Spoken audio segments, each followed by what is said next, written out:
Prime minister Narendra Modi ji ने announce किया है कि इंडियन एयरफोर्स के फ्लाइंग इंस्ट्रक्टर अब यूनाइटेड किंगडम के रॉयल एयरफोर्स को ट्रेन कर रही है। ये पहली बार हो रहा है जब इंडियन ऑफिसर्स ब्रिटिश पायलट को ट्रेनिंग देंगे। इससे पहले इंडियन एयरफोर्स वेस्टर्न कंट्रीज से ट्रेनिंग लेती थी। रक्षा सहयोग को एक कदम आगे बढ़ाते हुए हमने मिलिट्री ट्रेनिंग में सहयोग पर समझौता किया है। इसके तहत भारतीय वायुसेना के फ्लाइंग इंस्ट्रक्टर्स यूके की रॉयल एयरफोर्स में ट्रेनर्स के रूप में कार्य करेंगे। ये विशेष संयोग है कि जहां एक और देश की आर्थिक राजधानी मुंबई में ये बैठक हो रही है, वहीं दूसरी ओर हमारे नौसैनिक जहाज कॉकन 2025 जॉइंट एक्सरसाइज कर रहे हैं।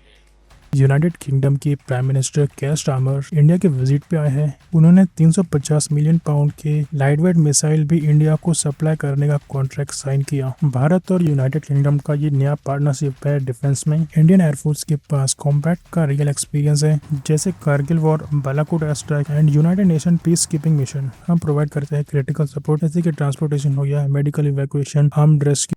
इंडिया और यूनाइटेड किंगडम ने कुछ डील साइन किए, जैसे कि मैंने कहा कि यूनाइटेड किंगडम इंडिया को लाइट वेट मिसाइल सप्लाई करेगा। दोनों देश मिलकर jet engine technology, AI drone और साइबर सिक्योरिटी पर मिलकर काम करेंगे। केयर स्टारमर का जो विजिट है उसमें उन्होंने ट्रेड, डिफेंस, एजुकेशन और टेक्नोलॉजी में बात की। यूनाइटेड किंगडम के लिए एक चांस है अपने वेपन इंडस्ट्री को एशिया में स्ट्रॉन्ग करने का। ये डिफेंस पार्टनरशिप एक ट्रेड डील से जुड़ी है, जिसमें इंपोर्ट और एक्सपोर्ट टैरिफ कम किया गया है।